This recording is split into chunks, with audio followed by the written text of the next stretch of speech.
This hand was suggested by Thomas Doring. If you have a hand that you want to suggest for Hand of the Week, then tweet at us. This week we have a spectacular showdown deep in PCA 10 between Jake Cody and Robert Mizrachi. Check it out. Stars.com PCA 10 main event. Line still 3,000, 6,000. Action on Robert Mizrachi. A raise from early position with ace 10 off. Folded to Cody. And there's King Jack off. Yeah, Jake's not folding this in position to Rob. These guys are both pretty deep, so it's possible Jake may elect to try to play a bigger pot. Attorney? How much? 1K? Looks like he's going for raising chips. It is a 3-bet to 26,500. Reveille folds the ace-7 suited. Bookema folds the small blind. Jeremy Kotler folds the big blind. Action back on Mizrachi. This isn't a great hand out of position, but it's just good enough to defend his original raise with.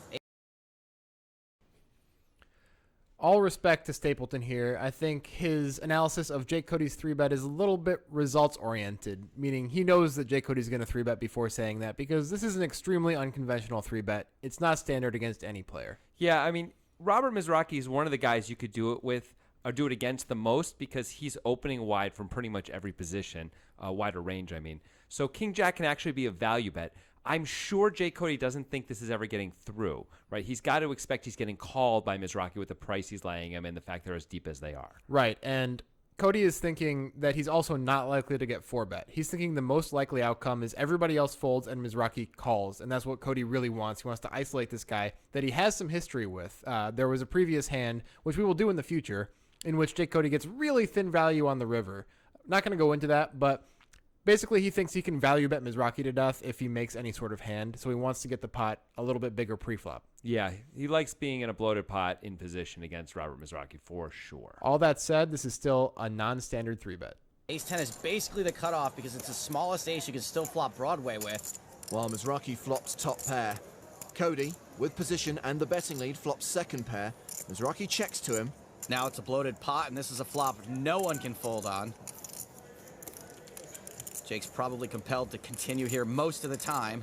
Rob's going to call with all better hands, but probably plenty of worse ones, too. Jake's C-bet is 25,000. Small relative to the size of the pot, but in a 3-bet pot, it's going to be just as effective as a bigger bet.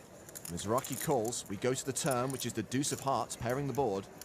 Rob's now chopping with all aces that aren't ace-king.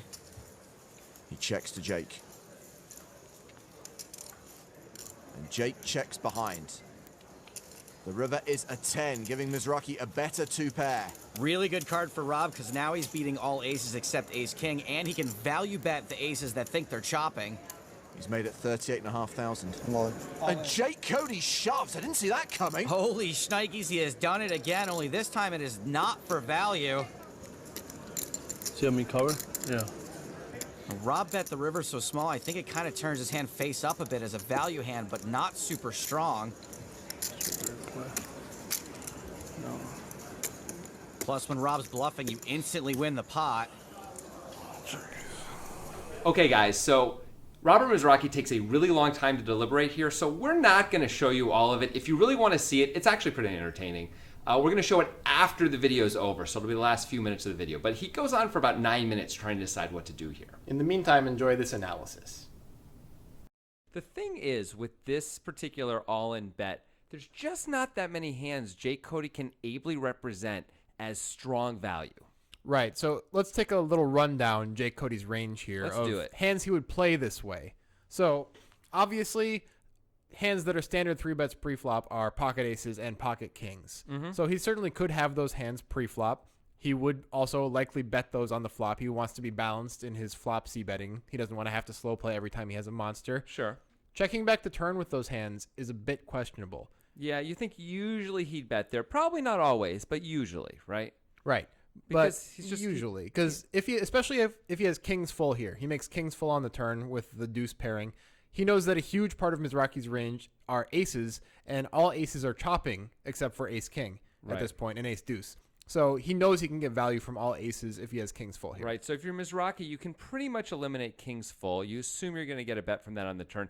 And aces full is tough for Jake to have because there's only one combination of aces left because Mizrachi has one and there's one on the board. Right. But at the same time, aces full are more likely to check back the turn because there's less Mizrachi can have that can call 2 more bets. True, that is true. But if you're trying to get it all in, you're often going to bet the turn so you can bet the river. Chunk it out that way rather than hope to shove the river, because that means you need Mizrachi to bet in the first place and not be bluffing. It's asking a lot. Okay, so the upshot of this is that pocket aces and pocket kings are a very, very small part of Jake Cody's value range. Yes. His most likely value holdings here are pocket tens, which Mizrachi knows there's only one combo of because he has the other 10. He blocks all the good combos, man. And queen jack, usually suited, I guess, for the 3-bet preflop. Yeah, maybe. I mean, Cody's 3-betting king jack, so he's likely to 3-bet queen jack at the same time against this player in this situation. Agreed. That's going to happen a lot. But We that's gotta not assume. that many hands that Jake Cody can credibly represent for value. Right. Now, there are 2 other hands he can have here. There's ace-king and ace-10.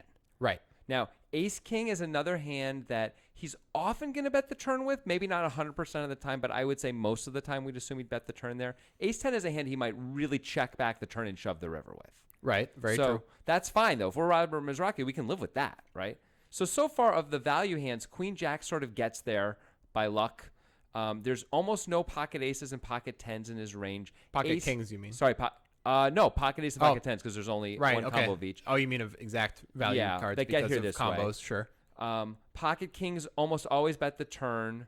So there's just not that much. We're losing really to queen jack most of the time, I think, if we're losing. That seems like the most likely value holding for Cody. If Mizrachi didn't have the 10 in his hand, I would say 10's full was the most likely value holding. Agreed.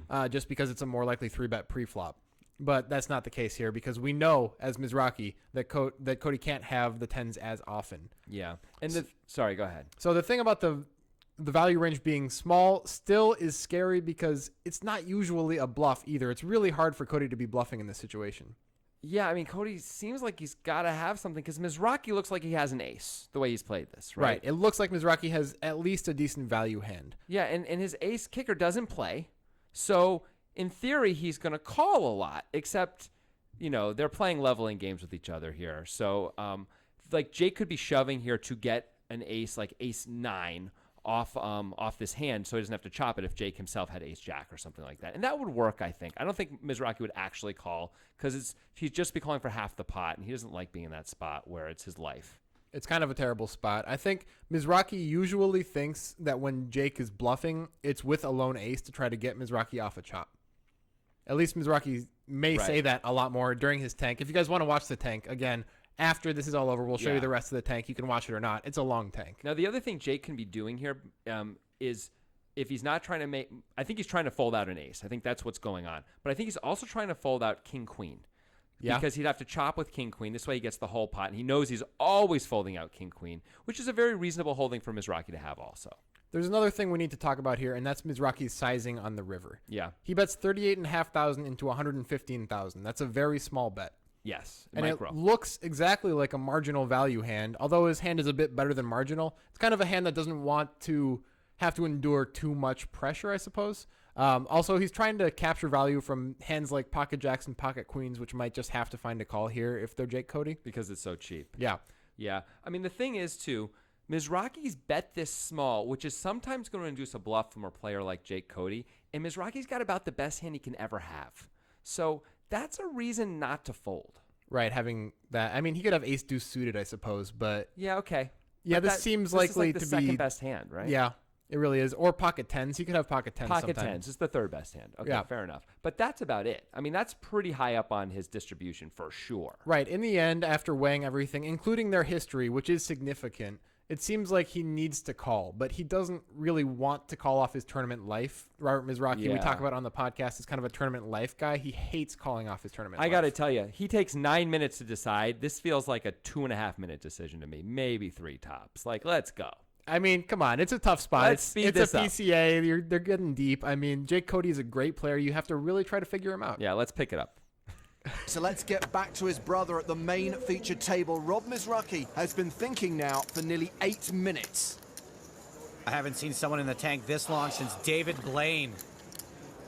I call a clock. I hate to do it. Yeah. I was going to call a clock, too. Jeremy Cutler's called for the clock. Rob Mizrachi was actually going to call it on himself. And Robbie, the ring announcer, off to find a floor man or woman. When the tournament staff arrive, they'll put Rob Mizrachi on a 60-second countdown. They'll have to make a decision. Jake Cody hasn't even broken a sweat. It's impressive. All right, I call. He calls! After 8 minutes and 22 seconds, he calls! Cancel the floor person, and that has got to feel great for Rob. Props to Jake Cody, too. It was tough. It's not an easy call. It's not easy. I thought there was a chance he's going to do that with ace-queen, ace-jack, and something. Good call. Thanks. Put the heat on. It was a good bet. Said it was a good bet. I mean, it was not easy. Robert Mizrachi finally makes the right decision and doubles up. And Jake Cody hits him with the good call in spite of having his bluff snapped off. Classy dude, that Jake Cody. Sick bluff, sicker call. If you guys want to see another video involving a Mizrachi, check out Taking on the Grinder by clicking... No. Oh, here. There you go. There it is. That's much better. Also, check out our website, our Twitter feed, and don't forget to subscribe. Also, check out this tank if you want to. Jake's trying to rep a straight or a slow played boat, and I think he can do it pretty credibly in this spot. And of course, last time he made this move, he got Mizrachi to call pretty light. And a play like this only has to work around 60% of the time for it to be profitable, and it's going to work at least that often, I think. Rob's got the absolute worst hand he should be thinking about calling with here. It's the kind of hand you're going to spend a lot of time in the tank with. Cody giving nothing away. And I'm sure part of Rob's struggle here is he might just read this as Jake trying to blow him off a chop. And he knows he's beating all chop hands. I think anything worse than this is an easy fold. Anything better, and calling is a little easier too. Wow. Obviously a huge decision from Mizrachi's tournament. I could beat ace-queen. Sick. Agreed. Whether he gets called or not, this is an awfully sick play by Jake Cody. You could have an ace, hoping I fold an ace. Have ace-king, king's full. He wouldn't do that. Doesn't make any sense. Uh-oh, he's putting it together like Chaz at the end of Usual Suspects. I don't want to go out like this. Scared you have an ace. If you have an ace, you're going to make that play to get me off the ace. Jack queen suited. That's why this is such a great bluff. 10's full. Jake is credibly repping a very wide range of winning hands.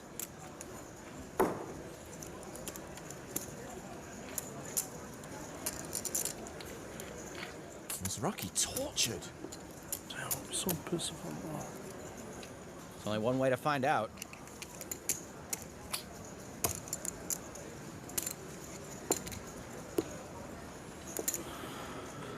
If I'm right. Wow. So sick. Oh my god. Looks like he's going to make a decision. Oh my god. Or maybe not. I honestly haven't seen someone in the tank this long since they fed the sharks earlier. Well, we need to get to the secondary feature table. Grinder is a short stack. He has ace-king in the big blind, facing a raise from Joel Mika on the button.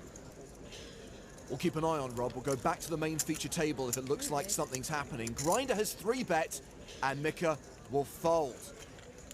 Nice picture-in-picture. It's like he's backstage at X Factor.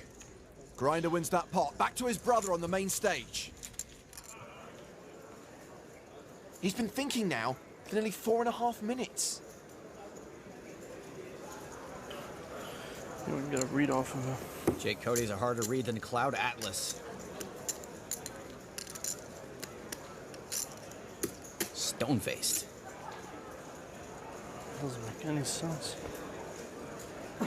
Last time he pushed all in, he had Just an ace, but it was good. check the turn with an ace, and then you hope I bet. Now you think I have an ace.